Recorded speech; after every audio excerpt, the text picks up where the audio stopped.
you have something that I would suggest 104% of our listeners and viewers don't understand. Commodities, year to date, in Japan, up 51%.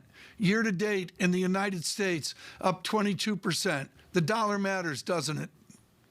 Absolutely. That's why we titled the piece Dollar Dominance. And the main point there is, as the U.S. hikes interest rates faster than the rest of the world, you get a divergence in global interest rates, which then in turn puts upward pressure on the dollar. So funding costs in dollar increase, and then people deleverage dollar-denominated assets, and commodities are one. I don't care if it's a financially held one or a physically held one. You'd rather liquidate that and hold cash paying 5% than take the risk of that. And then what happens? Deflation sets in dollar-denominated assets. That deflation then increases real U.S. incomes, which then puts more upward pressure on interest rates. And so it's a vicious negative feedback loop. Take us to supply and demand then, and I guess we could go to the next OPEC meeting if we really wanted to. But do you throw general equilibrium study of oil out the window because of this excess dollar move?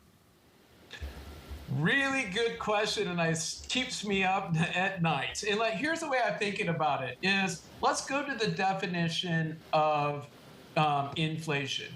Too much money chasing too few goods. So you have two conditions that get inflation: too much money and too few goods. We still have too few goods. The oil market is in a deficit, inventories are low, but what's happening? Money supply is shrinking. And so that's taking the price level and driving it down, even though you still have too few goods. So, we look at the fundamental picture. Our base case is it's going to continue to tighten as we go into year end. And particularly, you take out the SPR barrels, you get stabilization in China, oil to gas substitution in Europe. This market's going to get tighter and tighter as we go into the winter months. So if we need to see some stability in money supply or in the dollar in terms of thinking about that liquidity issue, then those fundamentals can press higher. But I think right now you need to really separate what's happening on the money supply side and what's happening on the fundamental supply and demand side. One aspect of the story, Jeff, that's gotten a bit lost in the recent turmoil and worry about a recession is possible capacity to produce. And there was a story out today talking about how OPEC Plus may actually cut its production at its next meeting. How much do you expect something like that, not necessarily in response to the price going down, but in response to a lack of capacity to continue to produce at levels that they're doing now? Well, I mean, if they're data dependent, if they're going to cut production, they're doing it because they look at the market being in a surplus, and that's what makes sense. But in terms of thinking about the overall capacity, that should affect longer term prices, which is one of the reasons why we're bullish long dated, long term oil prices. You're out of capacity, which means you have to forward invest. And ultimately, that's what can solve this problem. But to attract that capital, you need higher long-dated prices, which is why in our note we recommended going long-dated oil for precisely that reason. What about natural gas? I know it's a hard pivot because it's a different asset class, but we're seeing a bit of overlap here as Europe faces a winter of discontent where they're flat on their back. Where is the extra margin of supply going to come from for Europe at a time when the U.S. is exporting more than it ever has and is facing some constraints with production there?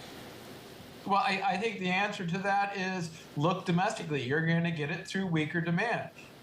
We're bearish European natural gas going into January and February and see it trading below 100 euros per megawatt hour. Why? I like to point out no one ever gets hit by the train they see coming, in the sense that the disruption happened in August. So you were able to make adjustments by reducing demand, industrial demand destruction, making substitution into other fuels.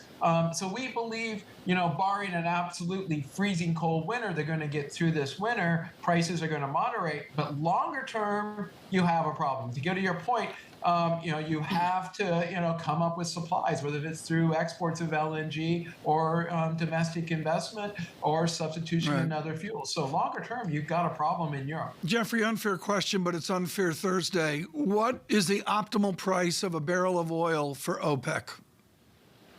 Well, if you look at where the equilibrium price should be, it should be somewhere in that $85, $95 a barrel. Given the fact that that's where probably the cost structure in the U.S. Why do we know it's got to be somewhere in that vicinity? Because rigs were rising when we were above 100, and since we've been now below that 190, let's call it around 100, rig counts in the U.S. are coming up. They're off about 20, 25 rigs over the last 3 to 4 weeks, which is telling you're getting down in these levels, you're now below the equilibrium price. So somewhere in that, let's say $95, $100 a barrel seems to be where the market's functioning. And we also look at, that's where our price target is in 4Q, $100 a barrel. And the potential for upside around that, I think, is substantial, going back to the point that we're out of spare capacity.